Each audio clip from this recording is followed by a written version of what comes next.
प्रिय छात्रों, Verde Hindi classes में आपका स्वागत है। प्रिय छात्रों, कक्षा 11 के हिंदी के पाठ्यक्रम के अंतर्गत सूरदास के विनय के पद, वात्सल्य के पद और भ्रमर गीत संकलित हैं। इसके पार्ट 1 में हमने विनय के पद, पार्ट 2 में वात्सल्य के पद और भ्रमर गीत के 2 पद का अध्ययन किया। अब हम पार्ट 3 में भ्रमर गीत के कुछ और पदों का अध्ययन करते हैं, उन्हें पढ़ते हैं तथा उनका अर्थ और व्याख्या समझते हैं। हमारे हरिहारिल की लकड़ी, मन क्रम बचन नंद नंदन उर यह दृढ़ करी पकड़ी। जागत सोवत स्वप्न दिवस निशि कान्ह कान्ह जकरी। सुनत जोग लागत है ऐसो ज्यों करवी ककरी।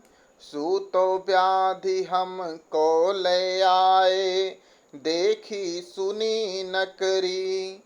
यह तो सूरति नहीं ले सौंपो जिनके मन चकरी। प्रिय विद्यार्थियों, जब उद्धव गोपियों को निर्गुण ब्रह्म का उपदेश देते हैं, उन्हें योग करना सिखाते हैं और उनसे यह कहते हैं कि वह निर्गुण ब्रह्म जड़ चेतन सर्वत्र कण कण में विद्यमान है, उसको ढूंढने के लिए कहीं अन्यत्र जाने की आवश्यकता नहीं है। उसको अपने हृदय में तुम लोग हमेशा विराजमान देख सकती हो। उस श्री कृष्ण को भूल जाओ, उसके नाम की रट लगाना बंद कर दो और उस परमात्मा का निरंतर ध्यान करो। इस पर गोपियां जब ये सुनती हैं कि उद्धव यह उपदेश दे रहे हैं कि श्री कृष्ण के नाम की रट लगाना, उनके दर्शन की प्रतीक्षा करना बंद कर दो, भूल जाओ, तो गोपियां उनके उस उपदेश का प्रत्युत्तर देते हुए कहती हैं कि हे उद्धव, हमारे हरिहारिल की लकड़ी। प्रिय छात्रों, हारिल एक पक्षी विशेष होता है और वह पक्षी अपने पंजे में हमेशा एक लकड़ी दबाए हुए रहता है। वो किसी भी परिस्थिति में अपने पंजे से उस लकड़ी को छूटने नहीं देता, चाहे वो जग रहा हो, चाहे सो रहा हो, चाहे स्वप्न में हो, चाहे आकाश में उड़ रहा हो, किसी भी परिस्थिति में उसके हाथ से वह लकड़ी छूटने नहीं पाती, हमेशा वो अपने पंजे में दबाए रहता है। तो गोपियां उसी हारिल पक्षी का उपमान लेते हुए कहती हैं कि हे उद्धव, हमारे हरिहारिल की लकड़ी। हमारे श्री कृष्ण तो हारिल पक्षी के पंजे में दबी हुई उस लकड़ी के समान है जो वह कभी छोड़ता नहीं, जिसका वो कभी परित्याग नहीं करता। मन क्रम बचन नंद नंदन उर यह दृढ़ करी पकड़ी। हमने भी अपने उर में अपने हृदय रूपी पंजे से उस नंद नंदन को, उस भगवान श्री कृष्ण को मन कर्म और वचन से दृढ़ता से पकड़ रखा है। हम कभी भी उनको अपने हृदय से छोड़ नहीं सकती, हृदय रूपी पंजे से उनको कभी हम अलग नहीं कर सकती। जागत सोवत स्वप्न दिवस निशि। जागते हुए, सोते हुए, स्वप्न में, दिवस दिन में, निशि और रात्र में हमेशा हम कान्ह कान्ह जकरी, श्री कृष्ण के नाम की ही जकरी का अर्थ रट लगाते हुए रहती हैं। कभी भी हम उनको अपने हृदय से भुला नहीं सकते। सुनत जोग लागत है ऐसो ज्यों करवी ककरी। तुम्हारा यह योग का संदेश, योग का उपदेश सुनकर ऐसा लगता है कि जैसे कोई खाने के लिए कड़वी ककड़ी दे रहा हो। जिस तरह से कड़वी ककड़ी चखते ही कड़वी लगती है और उसे मनुष्य तुरंत त्याग कर देता है, उसको खाता नहीं है, उसी प्रकार से तुम्हारा यह योग का उपदेश, योग का संदेश हम लोगों के लिए कड़वी ककड़ी के समान प्रतीत हो रहा है, जो खाने योग्य नहीं, त्यागने योग्य होती है। अतः हम तुम्हारे इस योग के उपदेश को स्वीकार नहीं कर सकते, क्योंकि सूतो व्याधि हमको ले आए। ये तुम हमारे लिए योग नहीं लेकर आए हो, योग रूपी व्याधि लेकर आए हो, जिसको हम गोपियों ने ना तो कभी देखा है, जिसके बारे में ना तो हम गोपियों ने कभी सुना है और जिस योग को ना हम गोपियों ने कभी किया है, उस योग को हम गोपियां कैसे स्वीकार कर सकती, अर्थात कभी भी स्वीकार नहीं कर सकती। यह तो सूर तिन ही लय सौंपो जिनके मन चकरी। सूरदास जी कहते हैं कि गोपियां कहती हैं कि हे उद्धव, यह योग तो उनको ले जाकर समझाओ, उनको सौंपो जिनके मन चकरी, अर्थात जिनके मन चक्कर काटते रहते हैं, जो एक देवता में स्थिर नहीं रहते, जो एक परमात्मा के चरण कमल में जिनके मन स्थिर नहीं रहते, उन लोगों को यह योग का उपदेश दो, योग का संदेश दो। हमारे हृदय में तो श्री कृष्ण वह परमात्मा बस चुके हैं, हम कभी भी अपने हृदय रूपी हाथ से उन्हें त्याग नहीं सकते। इसलिए हमारे लिए यह तुम्हारा योग का उपदेश उचित नहीं है और हम इस तुम्हारे निर्गुण ब्रह्म को स्वीकार नहीं कर सकती। उद्धव जोग जोग हम नाही, गोपियां कहती हैं कि उद्धव जोग जोग हम नाही, अबला सार ज्ञान कह जाने, कैसे ध्यान धराही। तेई मूदन नयन कहत हो, हरि मूर्ति जिन माही। ऐसी कथा कपट की मधुकर, हम तय सुनी न जाही। श्रवण चीर सिर जटा बधावहूँ, ए दुख कौन समाही।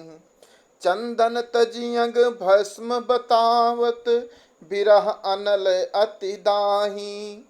जोगी भ्रमत जाहि लगी भूले, सो तो है अपमाही। सूर श्याम तय न्यारी ना पल छिन, ज्यों घट तय पर छाही। गोपियां उद्धव के द्वारा दिए गए योग निर्गुण ब्रह्म को न स्वीकार करने का पुनः एक कारण बताती हैं। वह कहते हैं कि उद्धव जोग जोग हम नाही। हे उद्धव, हम तुम्हारे इस जोग के, योग नहीं है, इस जोग का अर्थ है योग्य, हम तुम्हारे इस जोग के योग्य नहीं हैं। तुम्हारे द्वारा दिए गए उस योग के उपदेश जो आपने हमें दिया, उस योग के हम योग गोपियां योग्य नहीं हैं। क्यों? क्योंकि हम अबलाएं हैं।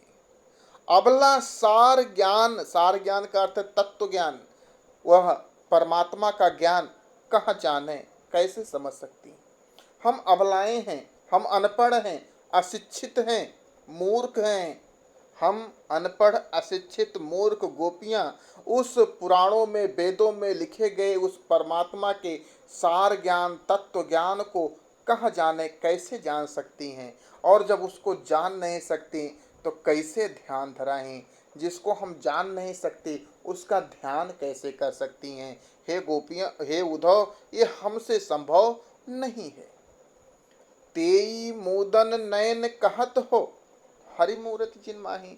और अपने योग के उपदेश देते हुए हमारे जिन नेत्रों में हरि की मूर्ति बस चुकी है, जिन नेत्रों में भगवान श्री कृष्ण समाये हुए हैं, तुम कहते हो उन्हीं नयनों को बंद करके, उन्हीं नेत्रों को बंद करके उस परमात्मा का, उस अविनाशी निर्गुण परमात्मा का ध्यान करो।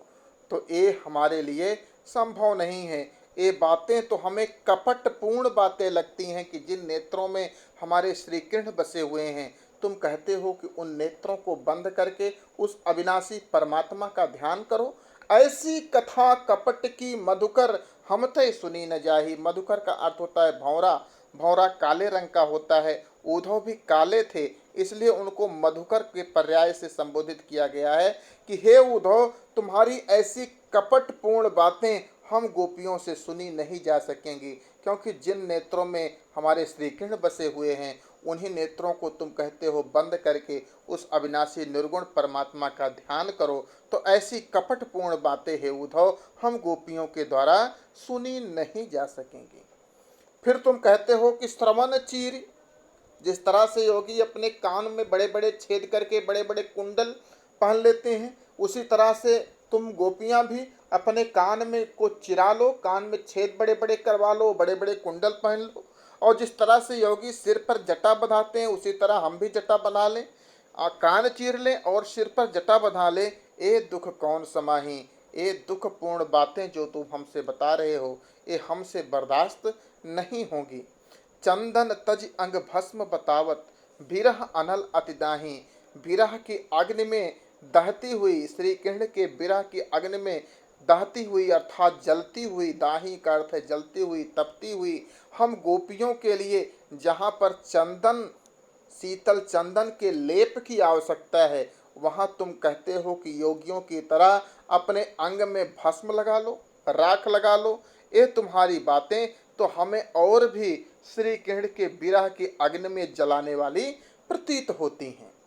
जोगी ब्रह्मत जाहि लगी भूले, जिस परमात्मा को ढूंढने के लिए योगी एक स्थान से दूसरे स्थान पर भ्रमत भटकता रहता है, फिर भी उस परमात्मा को प्राप्त नहीं कर पाता। हम गोपियां भी जानती हैं कि सो तो है अपमाही, उस परमात्मा को ढूंढने के लिए कहीं बाहर जाने की आवश्यकता नहीं है। वह अपमाही अर्थात अपने भीतर ही विराजमान है। अपने भीतर खोजने से उस परमात्मा को प्राप्त किया जा सकता है और वह परमात्मा श्री कृष्ण हमारे हृदय में विद्यमान है और किसी दूसरे परमात्मा को कहीं बाहर हमें ढूंढने की आवश्यकता नहीं है।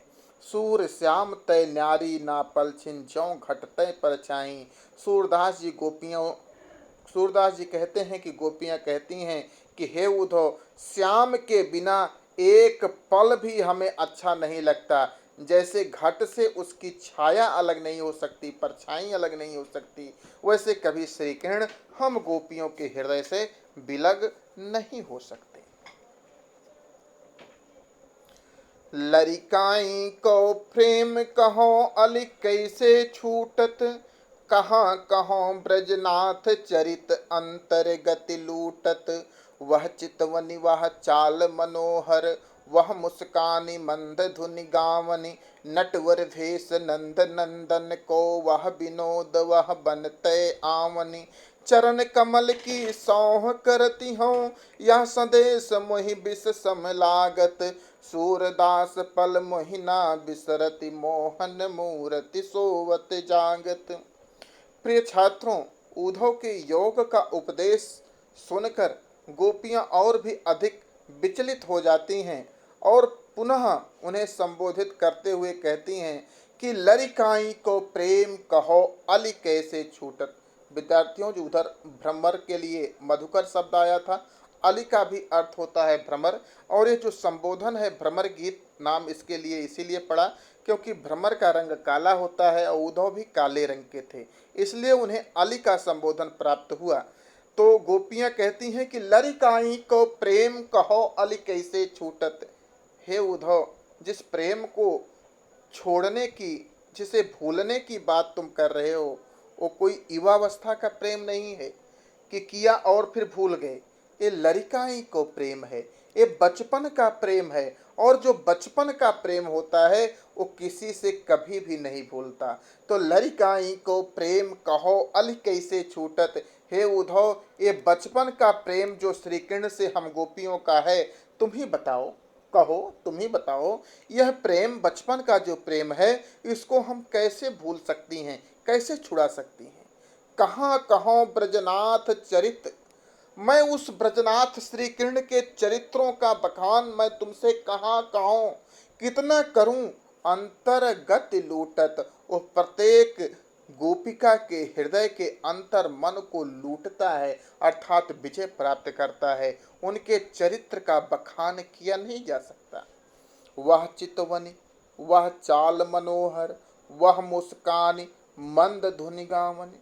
श्री कृष्ण का वह चितवन, वह देखने का तरीका, वह चाल मनोहर और मनोहर चाल से चलना, वह मुस्कान, वह जो मुस्कान थी उनके ओंठों पर जो हम लोगों को देखकर मुस्कुराते थे, और मंद धुनि गावन और बांसुरी बजाते हुए मंद धुन में गायन करना। नटवर भेष, उनका नटवर भेष धारण करना, किसका? नंद नंदन को। नंद नंदन अर्थात भगवान श्री कृष्ण का वह देखने का तरीका, वह मनोहर चाल, वह मुस्कान और मंद धुन में बांसुरी बजाते हुए गाना। नटवर वेश धारण करना, और वह विनोद, वह हम गोपी ग्वाल बालों से हंसी मजाक करना, और वह बनते आवन, और वन से गायों को चराते हुए वापस लौट कर आना। हे उद्धव, ये सब ऐसी बातें हैं, ये बचपन की बातें हैं, इनको अगर हम भुलाना भी चाहें तो हम भुला नहीं सकते। चरण कमल की सौह करती हूँ, मैं उन श्री कृष्ण के कमलवत चरणों की सौगंध खाकर, सौह का अर्थ सौगंध खाकर कहती हूँ कि यह संदेश मोहि विष सम लागत, तुम्हारे द्वारा दिया गया यह निर्गुण ब्रह्म का संदेश, उस योग का उपदेश हमें विष के समान, जहर के समान प्रतीत हो रहा है। सूरदास पल महिना बिसरत मोहन मूरत सोवत जागत। सूरदास जी कहते हैं कि गोपियां कहती हैं कि हे उद्धव, ओह मोहन मूर्ति, श्री कृष्ण की मोहनी मूर्ति जो सबके हृदय को मोह लेती थी, सबके हृदय पर विजय प्राप्त कर लेती थी, वह मोहनी मूर्ति एक पल के लिए भी ना बिसरत अर्थात नहीं भूलती है। सोवत जागत, ना तो सोते हुए ना तो जागते हुए। इसलिए हे उद्धव, हम तुम्हारे द्वारा दिए गए उस निर्गुण ब्रह्म के उपदेश को, योग के उपदेश को कभी भी हम स्वीकार नहीं कर सकते। कहत कत परदेसी की बात, मंदिर अरध अवधि बदि हम सो, हरि आहार चली जात। शशि रिपु बरस सूर रिपु जुग बर, हर रिपु कीन्हो घात।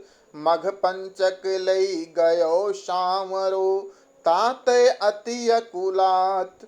नखत वेद ग्रह जोरी अर्ध करी, सोई बनत अब खात। सूरदास बस भई बिरह के, कर्मी जे पछितात। प्रिय छात्रों, इसे कहा जाता है दृष्टिकूट पद। सूरदास ने अपने सूर सागर में दृष्टिकूट पदों की भी रचना की है, जिनका अर्थ निकालना कठिन होता है। शास्त्रों के ज्ञान से ही इन दृष्टिकूट पदों का अर्थ निकाला जा सकता है। तो अगर आपसे कभी पूछा जाए बहुविकल्पीय प्रश्नों में कि दृष्टिकूट पदों की रचना किसने की है, तो सूरदास ने की है। दृष्टिकूट पदों की रचना किस ग्रंथ में हुई है, तो सूर सागर में हुई है। ये दृष्टिकूट पद, चलिए हम इसका अर्थ निकालते हैं। गोपियां कहती हैं कि कहत कत परदेसी की बात, हे उद्धव, तुम किस परदेसी की बात कर रहे हो? तुम किस परदेसी का संदेशा लेकर हमारे पास आए हुए हो? क्या यह वही परदेसी है जो मंदिर अरध अवधि बदि हमसो, हरि आहार चल जात?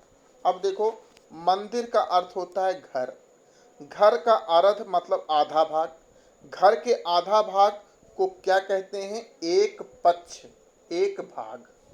एक पक्ष, घर का आधा भाग एक पक्ष होता है ग्रामीण शब्दावली में।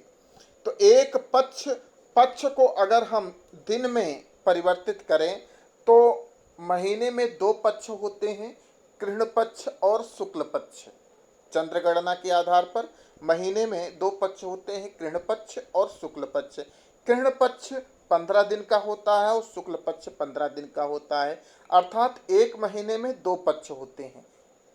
तो मंदिर अर्ध, घर का आधा भाग अर्थात एक पक्ष, एक पक्ष का अर्थ हुआ 15 दिन।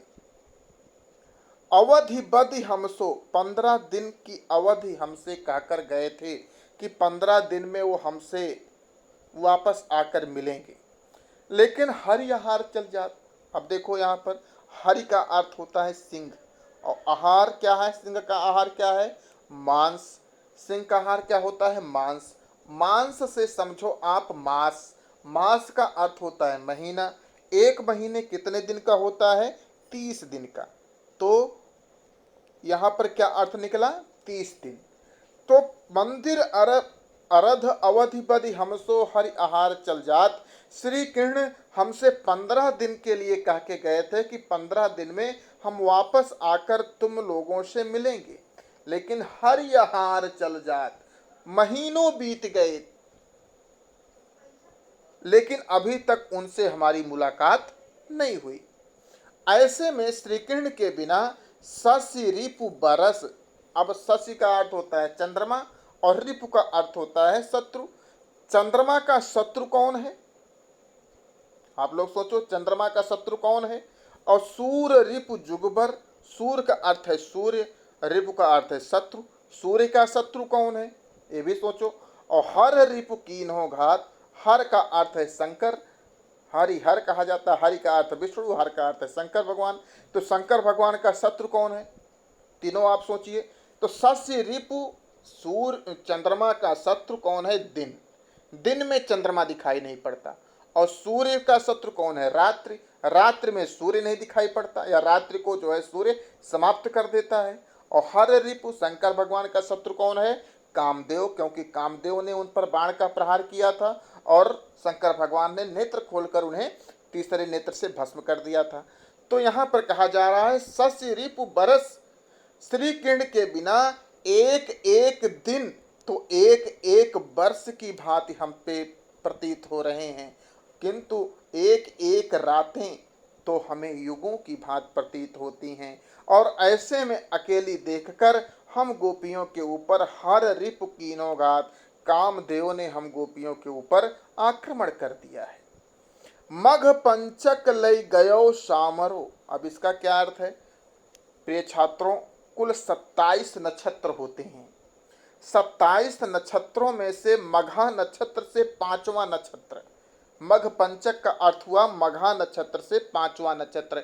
मघा नक्षत्र से अगर गिना जाए तो पांचवा नक्षत्र आता है चित्रा नक्षत्र। तो चित्रा से समझिए आप चित्त, चित्त से समझिए आप मन। तो मघ पंचक लय गयो सांवरो, हमारा मन तो सांवरे श्री किरण मथुरा जाते समय अपने साथ ही लेते गए। ताते अत अकुलात, उसी के कारण हम गोपियां उनके विरह में और अधिक आकुल अर्थात व्याकुल रहती हैं। नखत वेद ग्रह जोरी अर्ध करी सोई बनत अब खात। अब जो हम लोग भोजन कर रही हैं श्री किरण के विरह में, वो क्या खा रही हैं? नखत वेद और ग्रह जोड़ लो और उसका आधा कर लो, जो बने वही हम खा रही हैं। तो कितने नक्षत्र होते हैं? हमने आपको बताया 27 नक्षत्र होते हैं। वेद कितने होते हैं? 4। और ग्रह कितने हैं? 9। तो 27 और 4 31, और 31 और 9 ग्रह 40 हो गया। 40 का आधा करो, कितना हो जाएगा? 20। तो 20 अर्थात 20, 20 का अर्थ है जहर। अर्थात हम लोग श्री किरण के बिना भोजन नहीं कर रही बल्कि विषपान कर रही हैं, जहर खा रही हैं, किसी तरह से हमारा शरीर जीवित रहे और एक बार उन श्री किरण की हम लोगों की आंखें दर्शन कर पा जाएं। सूरदास बस भई बिरह के। सूरदास जी कहते हैं कि गोपियां कहती हैं कि हे उद्धव, इस प्रकार से हम गोपियां तो बिरह के बस में ही हो गई हैं और कर मीजे पश्चात, और हाथ मीचते हुए उसी प्रकार से पछतावा का अनुभव कर रही हैं जैसे किसी व्यक्ति के हाथ से कोई अमूल्य निधि कहीं रास्ते में गिर जाए और उसे न प्राप्त करके वो सिर्फ पछतावा का अनुभव कर सके और कुछ न कर सके।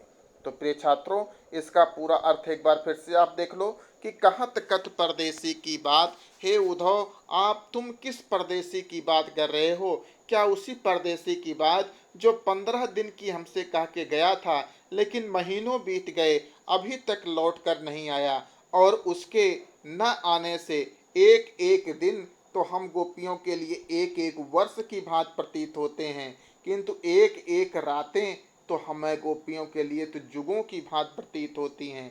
ऐसे में हर रिपु अर्थात कामदेव ने हम गोपियों को अकेली देखकर घात करके आक्रमण कर दिया है। मघ पंचक लय गयो सांवरो। मघ पंचक अर्थात हमारा चित्त हम मथुरा जाते समय सांवरे श्री किरण अपने साथ ले गए। इसी कारण हम गोपियाएं उनके विरह में और अधिक व्याकुल रहती हैं, और हम सिर्फ शरीर धारण करने के लिए भोजन के रूप में विषपान ही कर रही हैं कि एक बार उनके हमें दर्शन प्राप्त हो जाएं। सूरदास जी कहते हैं, गोपियां कहती हैं कि हे उद्धव, हम गोपियां तो बस विरह के बस में हो गई हैं और हाथ मिचते हुए उसी प्रकार से पछतावा का अनुभव कर रही हैं जिस प्रकार से किसी दरिद्र व्यक्ति के हाथ से कोई अमूल्य निधि गिर जाए और वह हाथ मीचते हुए पछतावा का अनुभव करने के सिवा और कुछ न कर सके। तो विद्यार्थियों, इस प्रकार से सूरदास के ये 4 पद भाग 3 के अंतर्गत हमने आपको बताए। इसको आप लोग पढ़िएगा, समझिएगा। आपको अच्छा लगे, समझ में आए तो निश्चित रूप से हमें अपने कमेंटों से सूचित कीजिएगा और इस चैनल से अपने साथियों को भी जोड़िएगा, उन्हें सब्सक्राइब करने को प्रेरित कीजिएगा और उन्हें यह वीडियो शेयर कीजिएगा। धन्यवाद।